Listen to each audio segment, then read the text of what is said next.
ఉదయం నిద్ర లేవగానే బ్రష్ చేసుకుంటాం అంతేనా? మౌత్ వాష్తో నోటిని 1-2 సార్లు పుక్కిలిస్తుంటాం. మరి నోట్లో బ్యాక్టీరియాను చంపేసి నోరంతా సువాసనను వెదజల్లే ఈ మౌత్ వాష్లను రోజు వాడొచ్చా? వీటిని మోతాదుకు మించి వాడితే సమస్యలేమైనా ఎదురవుతాయా? ఈ ప్రశ్నలకు అవుననే సమాధానం చెబుతారు నిపుణులు. మౌత్ వాష్ వాడకం గురించి, వాటిని అతిగా వాడడం వల్ల తలెత్తే అనర్థాల గురించి డాక్టర్ని అడిగి ఇప్పుడు తెలుసుకుందాం.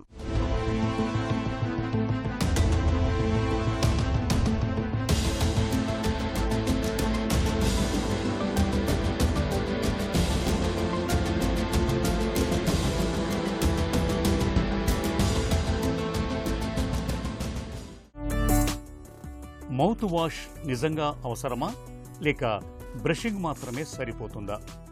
చాలామంది పేషెంట్స్ మా దగ్గరకు వచ్చిన వాళ్ళు ఏంటంటే ఈ మౌత్ వాష్ వాడితే బ్రషింగ్ చేయాల్సిన అవసరం ఉండదా అని అడుగుతుంటారు. కానీ అది కాదు.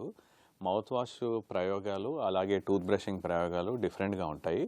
సో మనం టూత్ బ్రషింగ్తో కొన్నిసార్లు మనకు పళ్ళ మధ్యలో ఇరుక్కునే మనం తొలగించనివి మనం మౌత్ వాష్తో తొలగించవచ్చు.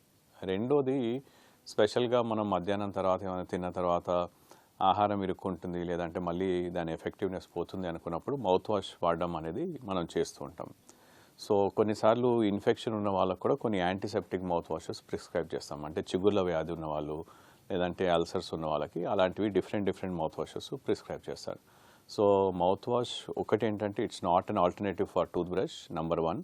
నంబర్ 2 ఏంటంటే దానికి డాక్టర్ ప్రిస్క్రిప్షన్తో మీరు ఎలాంటి మౌత్ వాష్ వాడాలనేది వాడినట్టయితే కరెక్ట్గా ఉంటుంది.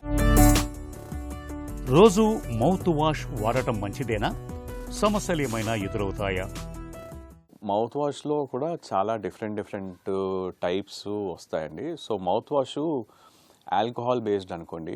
So alcohol based mouth wash ఏంటంటే యాంటీసెప్టిక్ ఎఫెక్ట్ ఉంటుంది. సో వెంటనే మనకి యాంటీసెప్టిక్ ఎఫెక్ట్ అనేది ఈ ఆల్కహాల్ బేస్డ్ మౌత్ వాషెస్తో వస్తాయి. కానీ ఇప్పుడు కొంతమందికి డ్రై మౌత్ ఉంటుంది. అలాంటి వాళ్ళు ఇలా ఆల్కహాల్ బేస్డ్ మౌత్ వాష్ ఉంటే ఇంకా డ్రై మౌత్ అనేది ఎక్కువగా అయిపోతుంది. అలాగే కొన్ని బెటడిన్ మౌత్ వాష్ ఉంటాం. అంటే సర్జరీ తర్వాత మేము Betadine iodine mouth washes prescribe చేస్తాం. ఆ సర్జికల్ సైటు అంటే అక్కడ దెబ్బ తగిలిన సైటు ఆ మౌత్ వాష్తో తగ్గిపోవాలని, మానుకోవాలని. సో అలా ఎక్కువ రోజులు వాడినా కూడా ఈ బెటడిన్ మౌత్ వాష్ పళ్ళపైన స్టెయిన్స్ రావడం, అలాంటి మరకలు రావడం అనేది చూస్తూ ఉంటాం. అలాగే ఈ హెక్సిడిన్ మౌత్ వాష్ కూడా చాలా ఎక్కువ కాలం వాడినా కూడా ఇలా వస్తాయి. సో మౌత్ వాష్ని డైల్యూట్ చేస్తూ డాక్టర్స్ ప్రిస్క్రిప్షన్ ద్వారా వాడడం అనేది కరెక్ట్. మార్కెట్లో alcohol based herbal medicated mouth వాష్లలో ఎవరికి ఏది అవసరం? మన డెంటిస్ట్ ప్రిస్క్రిప్షన్ ద్వారా మనం మౌత్ వాష్ వాడడం అనేది సరిగైన పద్ధతి. సో ఇప్పుడు మెడికేటెడ్ మౌత్ వాషెస్ క్లోరెక్సిడిన్ బేస్డ్ లేదంటే యాంటీసెప్టిక్ బేస్డ్ ఉంటాయి. ఎనీ సర్జికల్ కేసెస్లో లేదంటే అల్సర్స్ కేసెస్లో, దెబ్బ తగిలిన కేసెస్లో, చిగుళ్ళ వ్యాధి ఉన్న కేసెస్లో ఇలాంటి యాంటీసెప్టిక్, యాంటీబయాటిక్ ఉన్న మౌత్ వాషెస్ సరిగ్గా పనిచేస్తాయి. కొన్ని హర్బల్ మౌత్ వాషెస్ ఏంటంటే మనకి ఈ పళ్ళని, చిగుళ్ళలో ఉన్న జబ్బులను తగ్గిస్తూ ఇన్ఫ్లమేషన్ అంటే వాపు ఉన్నా కానీ కూడా వీటిని తగ్గడానికి పనిచేస్తాయి. అలాగే కొన్ని ఆల్కహాల్ బేస్డ్ మౌత్ వాషెస్ ఉంటాయి. అవి టెంపరీగా డాక్టర్ ప్రిస్క్రిప్షన్తో వాడాలి. ఏంటంటే అవి కూడా మనకి వెంటనే యాంటీసెప్టిక్ ఎఫెక్ట్ ఇస్తాయి. కానీ లాంగ్ టర్మ్ వాడడంలో ఈ డ్రై మౌత్ ఇలాంటివి వచ్చే అవకాశం ఉంటుంది. సో ఏ మౌత్ వాష్ అయినా డాక్టర్ ప్రిస్క్రిప్షన్తో వాడితే కరెక్ట్గా ఉంటుంది. మౌత్ వాష్ వాడితే నోటి దుర్వాసన పూర్తిగా పోతుందా? అది మౌత్ వాష్ వాడి నోటి దుర్వాసనని తొలగించుకోవడం ఎలా అంటే మనం స్నానం చేయకుండా పర్ఫ్యూమ్ కొట్టుకున్నట్టు. దాంతో ఏంటంటే లోపల ఉన్న రూట్ కాజ్ అనేది పోదు. సో లోపల ఉన్న రూట్ కాజు అంటే మనకి నోటి దుర్వాసన ఏ కారణం వల్ల వస్తుందనేది మనకు చాలా ఇంపార్టెంట్. సో 90% చిగుళ్ళ వ్యాధి వల్ల కానీ లేదంటే పళ్ళ మధ్య ఉన్న సందుల్లో లేదంటే ఆహారం ఇరుక్కొని అంటే క్యావిటీస్, పిప్పి పళ్ళలో ఆహారం ఇరుక్కొని కుళ్ళి ఇవి అవుతూ ఉంటాయి. సో మీరు డెంటల్ సర్జరీని సంప్రదిస్తే మీ రూట్ కాజ్ని ఫస్ట్ దాన్ని తొలగిస్తారు. దాని తర్వాత మీకు అవసరం ఉంటే దానికి తగ్గట్టుగా మౌత్ వాష్ వాడతారు. కానీ ఈ నోటి దుర్వాసనని మౌత్ వాష్తో తొలగించడం అనేది కరెక్ట్ పద్ధతి కాదు. బ్రష్ చేయకుండా మౌత్ వాష్తో సరిపెట్టడం సరైందేనా?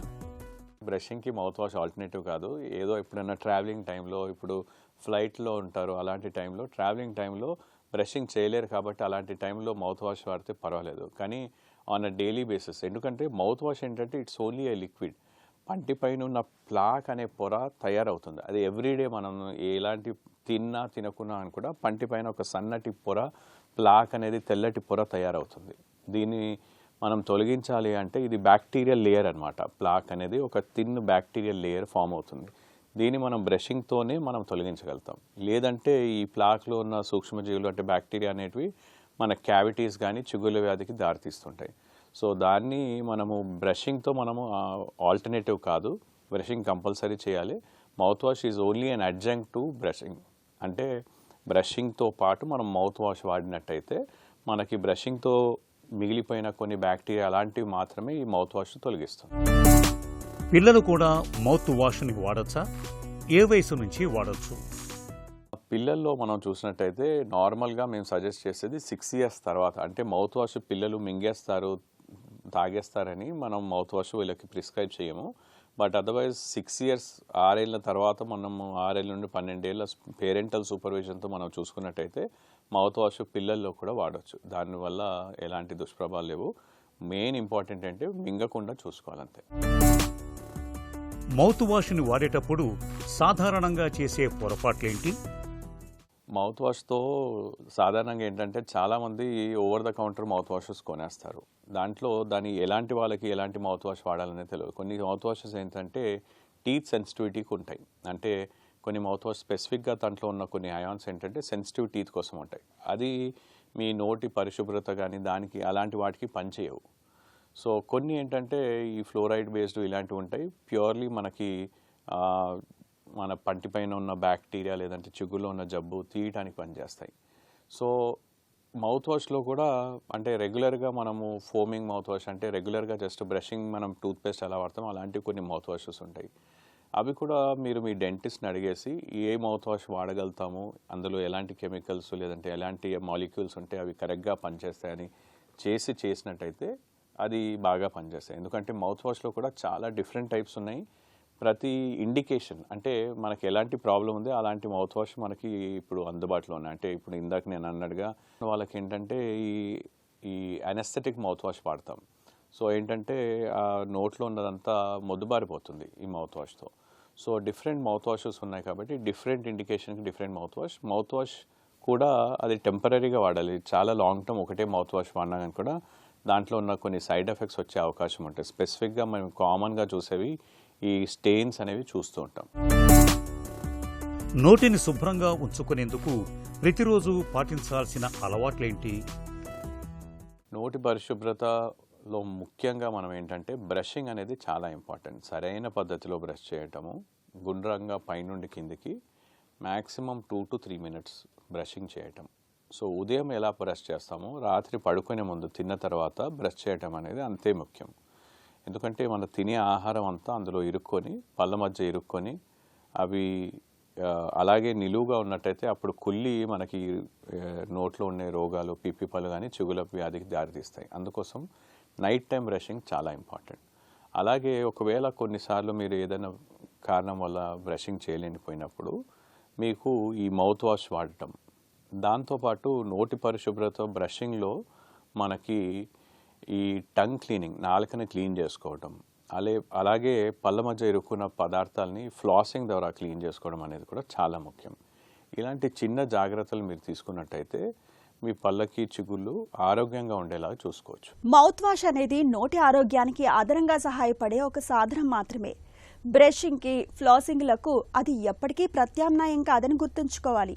ఏ సమస్య లేకపోయినా కేవలం సువాసన కోసం రసాయనాలతో కూడి ఉండే మౌత్ వాష్లను రోజు వాడడం వల్ల నోరు ఎండిపోవడం వంటి సమస్యలు తలెత్తే అవకాశం ఉంటుంది.